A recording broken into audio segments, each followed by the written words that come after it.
Assalamualaikum warahmatullahi wabarakatuh.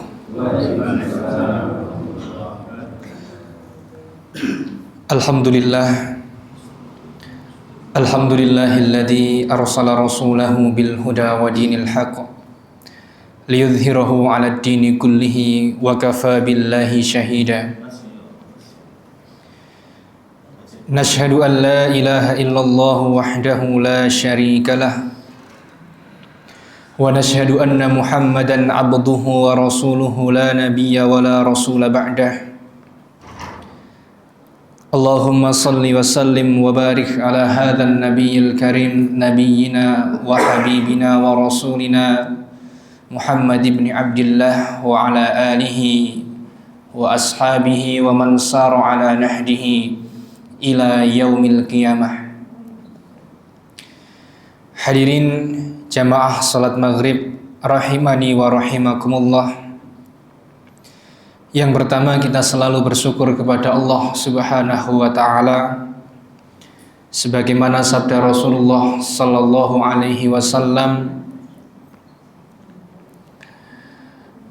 amarona bil hajjah. Rasul memerintahkan kita semuanya dalam hajjah, semua acara itu untuk mengawali dengan innal hamdalillah, nahmaduhu wa nasta'inuhu dan seterusnya. Artinya dari segala majelis yang kita lakukan, di segala acara yang kita lakukan, kalau kita diperintahkan untuk memimpin acara tersebut, maka Nabi memerintahkan untuk mengawali dengan memuji Allah Subhanahu wa taala. Innal hamdalillah atau alhamdulillah dan seterusnya. Jadi kalau kita mendapatkan kesempatan atau tanggung jawab untuk sambutan, untuk memimpin rapat baik di lingkup keluarga ataupun rapat yang besar, memimpin majelis atau apapun itu, kata Nabi adalah awali dengan innal hamdalillah atau memuji Allah Subhanahu wa taala. Alhamdulillah, kita hari ini diperintahkan oleh Allah Subhanahu wa taala di dalam ayat bahwa orang yang berilmu akan diangkat derajatnya oleh Allah Subhanahu wa taala. Yarfa'illahu alladhina amanu minkum walladhina utul ilma darajat. Kemarin diperintahkan, sekarang diperintahkan, masa yang akan datang juga masih diperintahkan oleh Allah untuk menambah wawasan pengetahuan ilmu, khususnya tentang agama Islam. Karena sering saya sampaikan bahwa satu-satunya jalan menuju surga hanya bisa diraih dengan ilmu. Satu-satunya jalan. Tidak ada hal lain yang bisa memberitahukan jalan kepada surga kecuali ilmu agama. Jadi panjenengan hadir di majelis ini, itu berarti kita semuanya sedang bersama-sama untuk mencari jalan surga. Amin ya rabbal alamin. Hadirin jamaah rahimani wa rahimakumullah. Sebelum saya sampaikan hadis yang selanjutnya di kitab Bulughul Maram min Adillatil Ahkam, terlebih saya ingin sampaikan bahwasanya banyak orang yang kesulitan di dalam bahagia di dunia khususnya. Dan salah satu penyebab besar kenapa seseorang itu kurang bersyukur dan sulit hidupnya bahagia di dunia, salah satu penyebabnya adalah salah di dalam menilai nikmatnya Allah Subhanahu wa taala. Kita terus terang untuk mensyukuri nikmatnya Allah Subhanahu wa taala, terkadang konsep kita salah. Terkadang kita meyakini syukur itu harus nunggu sehat, pokoknya sehat. Yang penting saya dapat nikmat sehat dari Allah Subhanahu wa taala. Mati-matian kalau mempercayai nikmat sehat itu nikmat yang paling penting. Umum manusia seperti itu. Atau nikmat-nikmat yang lain, yang penting rizki lancar. Itu salah satu kesalahan kita sulit bahagia di dunia. Padahal dijelaskan oleh Allah, walitukabbirullaha ala ma hadakum wa la'allakum tashkurun. Allah Subhanahu wa ta'ala memerintahkan kita bersyukur karena nikmat terpenting pernah Allah berikan kepada kita yang sering saya sampaikan, yaitu nikmat apa? Iman. Jadi hati kita harus punya keyakinan kalau nikmat iman itu harus kita letakkan di atas nikmat harta, di atas nikmat sehat. Di atas nikmat harta, di atas nikmat sehat, bahkan jauh di atas nikmat-nikmat yang lain. Itu ada nikmat iman kepada Allah. Maka kalau harta tidak bisa menjamin seseorang masuk surga, sehat, semakin sehat tubuhnya belum tentu menjamin seseorang masuk surga. Banyak nih contohnya, banyak. Nah, orang-orang atlet-atlet itu kan lebih sehat daripada kita semuanya. Apalagi yang non muslim, pesepak bola itu kan lebih sehat badannya daripada kita. Apakah dia dijamin surga oleh Allah? Tidak juga. Artinya sehat belum tentu menjamin seseorang masuk surga, kaya belum bisa menjamin seseorang masuk surga, tapi iman kepada Allah Subhanahu wa ta'ala itu yang bisa menjamin kita masuk surga. Kira-kira doa minta sehat sama doa dikuatkan iman sering kita panjatkan yang mana, Pak? Bu?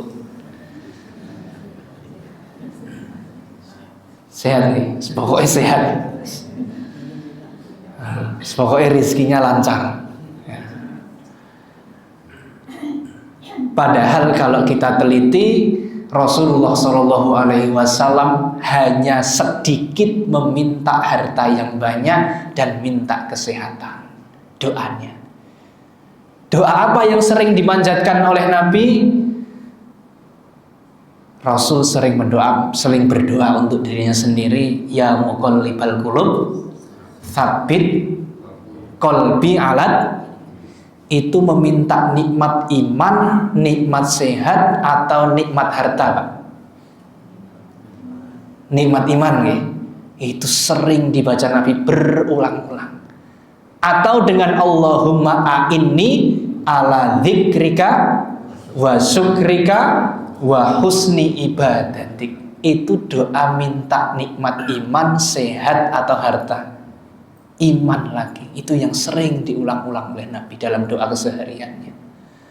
Artinya Nabi tahu persis bahwa kesehatan dan harta itu belum tentu bisa menjamin seseorang bahagia di akhirat, tapi dengan iman yang kuat, dia berpotensi besar untuk bisa bahagia di dunia dan dia bahagia di akhirat. Ya, satu muhasabah besar bagi kita semuanya, kita tingkatkan bersama-sama kualitas doa kita, khususnya doa supaya dikuatkan iman kita. Apakah doa kesehatan harus? Ya harus. Tapi porsi doa kita minta kekuatan iman itu harus lebih besar dari porsi kita minta kesehatan fisik dari Allah Subhanahu wa ta'ala. Karena banyak orang sehat yang gagal dan banyak orang sakit yang berhasil hidupnya di masa sahabat Nabi Muhammad SAW. Abu Lahab contohnya. Abu Lahab itu sehatnya luar biasa. Namanya aja Abu Lahab. Abu Lahab itu merah kemerahan. Bapak yang wajahnya bermerah kemerahan. Saking tampannya, saking sehatnya. Abu Lahab. Dia sakit ketika mau meninggal dunia. Sakit parah. Artinya yang sehat itu belum tentu husnul khatimah. Abu Kilabah al-Jurumi radhiyallahu an, hidupnya dari kecil sampai meninggal dunia sakit. Yang tidak punya kedua tangan dan tidak punya kedua kaki, pernah saya sampaikan, dan matanya dalam kondisi yang buta sejak kecil, itu sakit dari lahir. tapi akhir hidupnya dia husnul khotimah. Dan banyak para tabi'in yang mencari untuk menguburkan Abu Kilabah al-Jurumi radhiyallahu anhu. Artinya, saya ingin mengingatkan diri saya pribadi dan panjenengan semuanya, dalam doa itu perlu diperbaiki bagaimana porsinya sehat, bagaimana porsinya minta iman yang kuat dan minta harta yang banyak. Iman di atas segala-galanya. Kesehatan bisa manfaat kalau dibingkai oleh keimanan yang kuat. Harta bisa manfaat kalau itu dalam lingkup keimanan kepada Allah Subhanahu wa ta'ala. Karena masa depan tidak ada yang bisa menjamin kecuali Allah. Kita meninggal dalam agama apa tidak ada yang bisa menjamin. Maka Nabi selalu menekankan untuk berdoa, ya muqallibal qulub tsabbit qalbi atau tsabbit qulubana 'alad dini. Ya Allah, kuatkan saya untuk terus menjadi orang Islam. Itu doanya Nabi. Bayangkan, Nabi doa minta dijadikan orang Islam sampai meninggal dunia. Nabi Muhammad SAW yang dijamin surga oleh Allah. Ini kira-kira Nabi mendoakan untuk dirinya atau Nabi mendoakan untuk dirinya dan doanya diajarkan kepada umatnya? Tentu yang kedua. Sebetulnya Nabi pengen mengajari kita untuk doalah supaya minta iman yang kuat. Itu satu. Karena hadirin jamaah rahimakumullah, hadis yang akan saya sampaikan ini diriwayatkan oleh salah seorang sahabat yang memiliki kekuatan iman yang luar biasa. Hadisnya sangat singkat. Mungkin pernah disampaikan oleh banyak mubalik, banyak khotib, banyak penceramah, banyak kiai. Wa an Abu Mas'ud radhiyallahu an, dan dari Abu Mas'ud radhiyallahu an, qala Rasulullah sallallahu alaihi wasallam, man dalla ala khairin falahu mithlu ajri fa'ilihi. Rawahu Muslim. Ini hadis selanjutnya yang akan kita pelajari. Dari sahabat namanya Abu Mas'ud radhiyallahu an, al-Ansori, karena orang Ansor. Dia membawakan sebuah hadis, man dalla ala khairin falahu mithlu ajri fa'ilihi. Rasul bersabda, barang siapa yang menunjukkan kebaikan untuk orang lain, dia akan mendapatkan pahala persis dengan orang lain yang melakukan kebaikan tersebut. Kita hanya menunjukkan seseorang untuk berbuat baik, meskipun kita tidak berbuat baik dan orang yang kita tunjukkan berbuat baik, kita akan mendapatkan pahala yang sama dengan orang yang kita kasih tahu tadi. Tapi kita akan awali dulu hadirin jamaah sekalian dari sahabat yang bernama Abu Mas'ud al-Ansori. Ada seorang sahabat yang terkenal namanya Abdullah bin Mas'ud. Mungkin sering ya di telinga kita, namanya Ibnu Mas'ud atau Abdullah bin Mas'ud. Tapi orang ini berbeda. Ini namanya adalah Abu Mas'ud al-Ansori. Kalau Abdullah Ibnu Mas'ud itu orang Mekah, kalau Abu Mas'ud yang hadisnya kita pelajari hari ini adalah orang Madinah. Orang Madinah. Dan Abu Mas'ud ini masuk Islam sebelum Nabi Muhammad hijrah ke Madinah, yaitu pada saat Bai'at Aqobah kedua. Bai'at Aqobah itu orang Madinah pergi ke sebuah tempat namanya Aqobah, bertemu dengan Nabi, dan dia berjanji setia untuk masuk agama Islam dan menjadi pengikut Nabi Muhammad sallallahu alaihi wasallam. Itu terjadi dua kali. Orang banyak berbondong-bondong ke Aqobah. Aqobah itu nama sebuah tempat, dan dia berbaiat, berjanji kepada Nabi. Dan Abu Mas'ud ini menjadi kelompok kedua, menjadi orang yang ikut bai'ah Aqobah kedua dalam Islam. Luar biasanya para sahabat. Dia belum pernah bertemu Nabi, tapi dia sudah yakin kalau Nabi Muhammad Sallallahu Alaihi Wasallam adalah betul-betul utusan Allah Subhanahu Wa Taala. Masuk Islam Abu Mas'ud Al-Ansari. Setelah masuk Islam, Abu Mas'ud Al-Ansari ini adalah seorang sahabat yang memiliki pengetahuan agama yang luar biasa. Ilmu agamanya banyak. Karena tidak semua sahabat itu punya ilmu agama yang banyak. Tidak semua sahabat. Ya, tidak semua sahabat kemudian kiai ulama semua, tidak. Hanya sedikit sahabat yang punya ilmu agama yang banyak. Ya, kalau semua sahabat cerdas, iya. Semua sahabat mengamalkan ilmunya Nabi, iya. Tapi sedikit dari sahabat yang mempunyai ilmu agama yang luas dan menjadi rujukan para sahabat yang lainnya.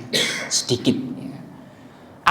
Abu Mas'ud ini menjadi salah satu orang yang sedikit tadi. Dia punya ilmu agama yang banyak dan dia menjadi pelopor untuk mengajarkan kepada sahabat-sahabat yang lainnya. Ini Abu Mas'ud. Dan Abu Mas'ud ini, hadirin jamaah sekalian, adalah orang yang pertama menanyakan bagaimana cara bersolawat kepada Nabi Muhammad Sallallahu Alaihi Wasallam. Berarti kula panjenengan bisa bersolawat itu salah satunya karena jasa siapa? Abu Mas'ud. Luar biasa jasanya. Suatu ketika itu turun ayat yang sering dibaca oleh khotib ketika khutbah Jumat yang kedua. Innallaha wa malaikatahu yusholluna 'alan nabi ya ayyuhalladzina amanu shollu 'alaihi wa sallimu taslima. Innallaha, sesungguhnya Allah, wa malaikatahu, dan para malaikatnya Allah itu yusholluna 'alan nabi, semua bersolawat dan mendoakan Nabi Muhammad sallallahu alaihi wasallam. Jadi para malaikat termasuk Allah itu mendoakan Nabi Muhammad sallallahu alaihi wasallam. Ayatnya seperti itu. Kemudian ya ayyuhalladzina amanu, pesan Allah kepada kita semuanya, hai orang-orang yang beriman, sallu alaihi wa sallimu taslima. Doakanlah Nabi Muhammad dan mintakanlah keselamatan untuk Nabi Muhammad sallallahu alaihi wasallam. Nabi Muhammad itu sudah dijamin surga, betul nggih? Betul. Nabi Muhammad orang yang maksum, tidak punya dosa sama sekali. Tapi perintah Allah, bahkan malaikat itu sendiri itu mendoakan Nabi Muhammad sallallahu alaihi wasallam. Hal yang menjadi pertanyaan kita adalah kenapa Nabi Muhammad yang sudah dijamin surga, tidak punya dosa, hidupnya dimuliakan oleh Allah di akhirat pasti, tapi Allah memerintahkan kita untuk mendoakan Nabi Muhammad sallallahu alaihi wasallam, bahkan meminta keselamatan untuk Nabi Muhammad sallallahu alaihi wasallam. Karena sholawat itu bukan untuk Nabi secara esensinya. Secara aslinya sholawat itu bukan hanya tertuju kepada Nabi, tapi sholawat itu hasilnya atau efeknya adalah kembali pada kita sendiri. Karena salah satu bentuk kita bisa diaku oleh Nabi Muhammad sebagai umatnya, kalau selama nama Nabi Muhammad itu terdengar atau diucapkan, kita bersolawat kepada Nabiullah Muhammad sallallahu alaihi wasallam. Ayat itu diturunkan oleh Allah kepada Nabi Muhammad, dan Nabi Muhammad sampaikan kepada para sahabat pada saat itu, wahai sahabat, solawatlah kepada saya. Kemudian ada seorang namanya Abu Mas'ud Al-Ansari, kemudian mengatakan kepada Nabi Muhammad, araftu amaroniallahu ayyusolli alaiki ya Muhammad. Ya Muhammad, saya tahu ada perintah dari Allah Subhanahu wa ta'ala untuk bersolawat kepadamu. Saya tahu, karena ayatnya sudah turun. Wa kaifa nusolli alaika ya Muhammad. bagaimana cara saya bersolawat kepadamu wahai Muhammad sallallahu alaihi wasallam. Caranya solawat itu bagaimana caranya? Ajarkan kepada saya. Andaikan Abu Mas'ud Al-Ansari tidak bertanya hal demikian, ya tentu para sahabat yang lain termasuk kita akan kesulitan cara untuk bersolawat kepada Nabi Muhammad Sallallahu Alaihi Wasallam. Ketika ada pertanyaan seperti itu, Nabi Muhammad langsung diam, bingung Nabi Muhammad. Kalau ada pertanyaan dari sahabat, kemudian Nabi Muhammad itu diam, kira-kira Nabi Muhammad sedang apa, Pak? Kalau ditanya sesuatu yang Nabi Muhammad itu tidak bisa jawab, terus Nabi Muhammad diam, berarti Nabi Muhammad sedang apa? Menunggu wahyu. Beda dengan kita ya. Kalau Ustadz Kiai ditanya kemudian diam, antara berpikir atau kebingungan, bisa jadi dua-duanya. Tapi kalau Nabi Muhammad SAW karena hidupnya dikontrol oleh Allah Subhanahu Wa Taala, ketika ada pertanyaan yang membuat Nabi Muhammad ini nggak bisa jawab, maka Nabi Muhammad pasti menunggu wahyu dari Allah Subhanahu Wa Taala agar bisa menjawab pertanyaan orang tersebut. Karena segala hal yang Nabi Muhammad ucapkan tidak ada satupun yang berdasarkan nafsu.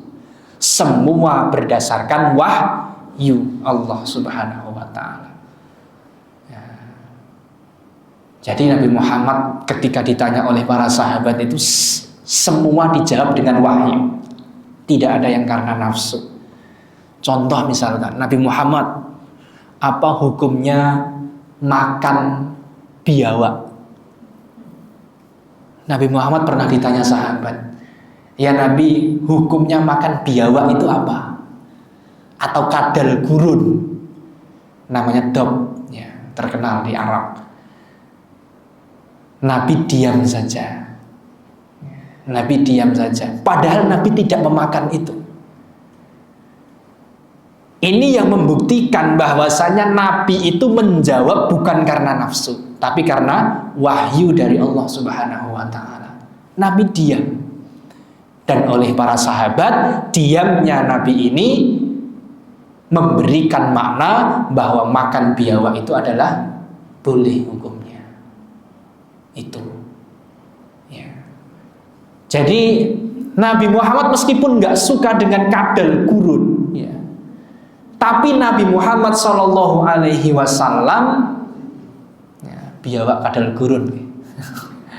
Tapi Nabi Muhammad Sallallahu Alaihi Wasallam tidak akan menjawab sesuai dengan nafsunya dia. Kalau saya nggak suka berarti tidak boleh. Tidak.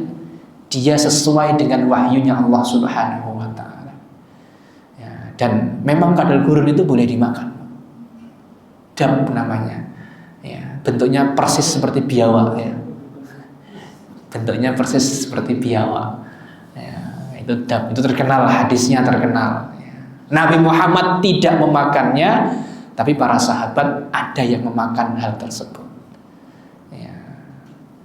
Hadirin jamaah rahimani wa rahimakumullah. Kembali kepada hadis tadi, ketika Nabi Muhammad SAW itu ditanya tentang bagaimana cara bersolawat, Nabi Muhammad kemudian menjawab, qala Rasulullah sallallahu alaihi wasallam, Allahumma salli ala Muhammad wa ala ali Muhammad kama sallaita ala Ibrahim wa ali Ibrahim wa barik ala Muhammad wa ala ali Muhammad kama barakta ala Ibrahim wa ala ali Ibrahim fil alamina innaka hamidum majid. Ini asal usul solawat diucapkan oleh Rasulullah Muhammad Sallallahu Alaihi Wasallam. Karena pertanyaan siapa? Abu Mas'ud Al-Ansari. Yang solawat ini dikenal dengan solawat apa? Ibrahimi. Yang mana kata para ulama, sholawat Ibrahimi atau Allahumma sholli ala Muhammad sampai innaka hamidum majid itu dinilai sebagai sholawat terbaik di dalam agama Islam. Jadi sholawat terbaik itu adalah Allahumma sholli ala Muhammad dan seterusnya. Terbaik. Bukan berarti di luar apa yang sudah saya sampaikan tadi tidak boleh. Boleh, tapi derajat sholawat yang paling tinggi adalah sholawat Ibrahimi. Ini bisa kita praktekkan. Allahumma sholli ala Muhammad. Ya meskipun Allahumma sholli ala Muhammad saja sudah boleh, tapi lebih afdol dan derajatnya paling baik itu dari Allahumma sholli ala Muhammad sampai innaka hamidum majid. Sallallahu alaihi wasallam juga sudah cukup ya. Sallallahu alaihi wasallam sudah termasuk sholawat. Sallallahu alaihi wasallam itu kan semoga Allah memberikan keselamatan dan memberikan doa terbaik kepada Rasulullah Muhammad Sallallahu alaihi wasallam. Jadi semua makhluknya Allah termasuk malaikat itu semua mendoakan Rasulullah Muhammad Sallallahu alaihi wasallam. Dan itu atas jasa Abu Mas'ud Al-Ansari.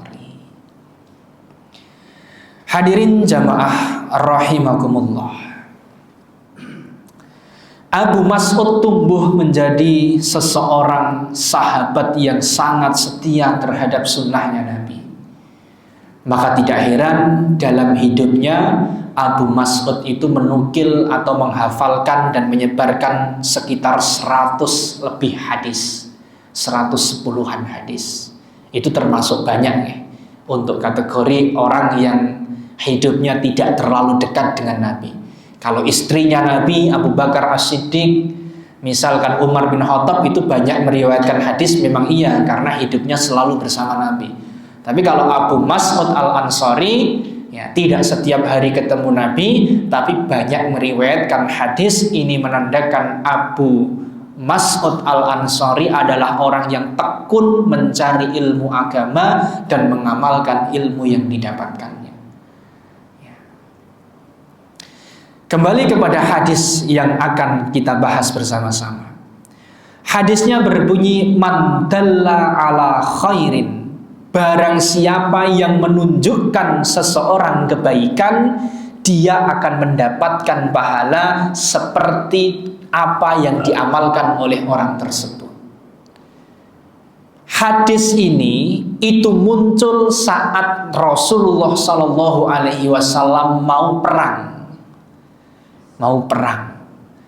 Ketika orang Islam pada saat itu yang dipimpin oleh Rasulullah mau perang, yang disiapkan, yang paling utama disiapkan adalah tunggangan untuk perang.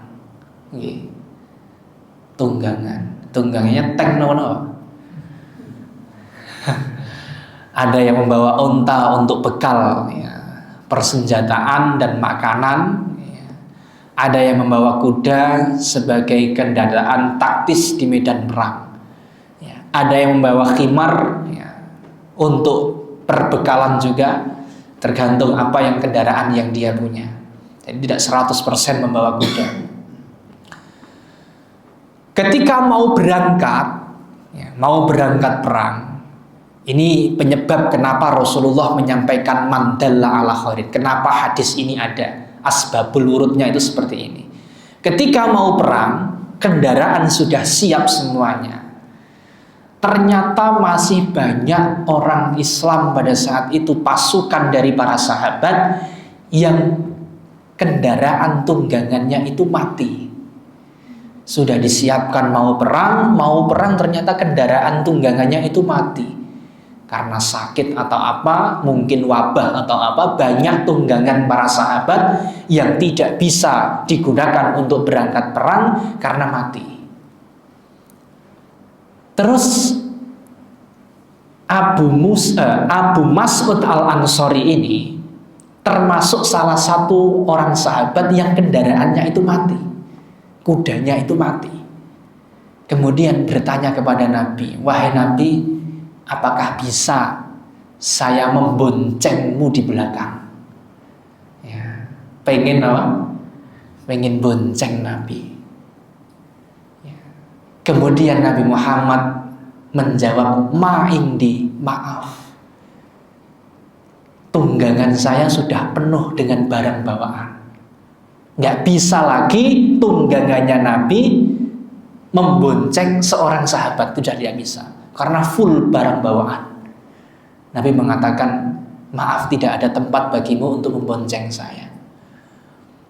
Ternyata para sahabat yang lain juga seperti itu, tidak punya tempat untuk memberikan boncengan kepada orang-orang lain.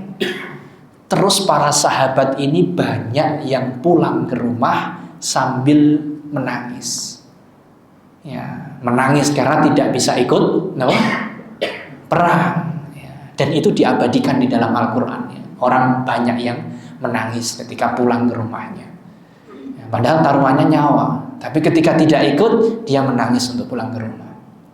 Tapi Abu Mas'ud Al-Ansori ini kekeh masih mencari siapa yang bisa saya tunggangi. Saya ini pengen bonceng, saya cari semua sahabat. Abu Mas'ud. Kemudian ternyata ada salah seorang sahabat yang lain itu bertemu dengan Nabi. Ya Nabi, mana Abu Mas'ud Al-Ansori? Saya ingin menyampaikan kabar bahwa sahabat yang di ujung sana itu masih ada tempat untuk membonceng Abu Mas'ud Al-Ansori. Kemudian Rasulullah SAW bersabda, man dalla ala khairin falahu mithlu ajri fa'ilihi. Orang yang membawa kabar tersebut diberikan hadiah oleh Nabi dengan janji pahala. Barang siapa yang menunjukkan kebaikan untuk orang lain, dia akan mendapatkan kebaikan sama persis dengan orang yang melakukan kebaikan tersebut. Dia hanya menunjukkan, dia bukan orang yang memboncengkan Abu Mas'ud Al-Ansori, tapi dia menjadi orang yang menunjukkan bahwa di sana loh Abu Mas'ud, ada kendaraan yang masih kosong dan kamu bisa membonceng untuk ikut perang. Hanya menunjukkan saja. Tapi kata Nabi, meskipun hanya menunjukkan, orang tersebut sudah punya pahala sama dengan orang yang membonceng Abu Mas'ud Al-Ansori. Itulah kenapa dalam Islam pahala itu bisa dilipat gandakan, tapi kalau dosa tidak bisa dilipat gandakan. Itulah enaknya konsep Allah Subhanahu wa Ta'ala. Pahala itu bisa dilipat gandakan. Allah sendiri yang sampaikan. Yang infak 1 sama dengan 700. Karena masing-masing ada cabangnya dalam surat Al-Baqarah. Thumbulatim mi'atu habbah. Tapi kalau dosa yang kita lakukan itu tidak akan dilipat gandakan oleh Allah Subhanahu wa Ta'ala. Kita mencuri sekali, hukumannya juga mencuri sekali. Tapi kita berinfak sekali, bisa jadi pahalanya berinfak 700 kali. Itu baiknya Allah Subhanahu wa Ta'ala. Karena di surat Ghafir Allah Subhanahu wa Ta'ala jelaskan, man amila sayyi'atan fala yujza illa mithlaha wa man amila salihan min dzakarin aw untha wa huwa mu'min fa ulaika yadkhulunal jannah. Kalau orang itu berbuat buruk di dunia, Allah Subhanahu wa Ta'ala akan menghukumnya sesuai dengan perbuatannya. Tidak akan dilebihkan oleh Allah Subhanahu wa Ta'ala hukumannya. Ya. Tidak sholat sekali, ya hukumannya tidak sholat sekali. Itu matematikanya Allah Subhanahu wa Ta'ala seperti itu. Tapi orang yang sholat sekali bisa jadi pahalanya dilipat gandakan oleh Allah Subhanahu wa Ta'ala. Maka di dalam Islam itu ada 10 hari Dzul Hijjah, ada bulan Ramadan, ada malam Lailatul Qadar, yang mana pahala itu bisa berpotensi dilipat gandakan oleh Allah Subhanahu wa Ta'ala. Jadi enak sekali dosanya tidak bisa dilipat gandakan, tapi pahala yang kita lakukan berpeluang untuk dilipat gandakan oleh Allah Subhanahu wa Ta'ala. Meskipun kita hanya menunjukkan seseorang untuk berbuat baik. Nah, pertanyaannya adalah bagaimana cara kita menunjukkan kebaikan kepada seseorang.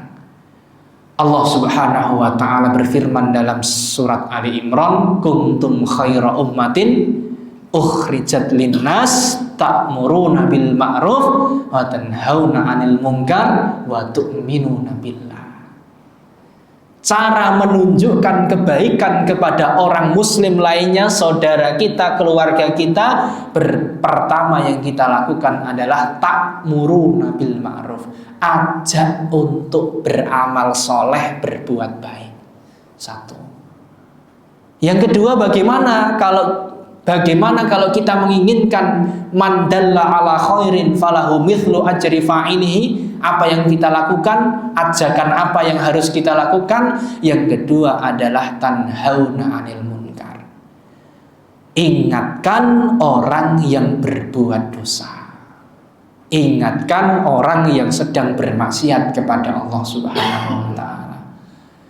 Kita ingatkan saja, orang itu yang melakukan, kita akan mendapatkan pahala sama seperti orang yang kita ingatkan tadi, kalau orang tersebut melakukannya. Jadi double pahalanya. Mengingatkan, menasehati sudah dapat pahala. Kalau orang itu melakukan apa yang kita nasihati, kita dapat pahala persis sama dengan orang yang melakukannya. Ini hampir sama dengan hadis, barang siapa yang menyiapkan berbuka puasa, dia akan mendapatkan pahala puasa tanpa Allah mengurangi sedikit pun pahala tentang puasa itu. Ya. Ini Masya Allah, ini nikmatnya Allah Subhanahu wa Ta'ala.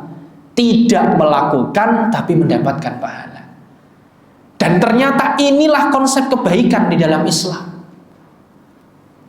Konsep kebaikan, perhitungan pahala dari Allah Subhanahu wa Ta'ala seperti hadis qudsi. Orang Islam kalau punya niat untuk berbuat baik, dia sudah dicatat oleh Allah Subhanahu wa Ta'ala memiliki kebaikan.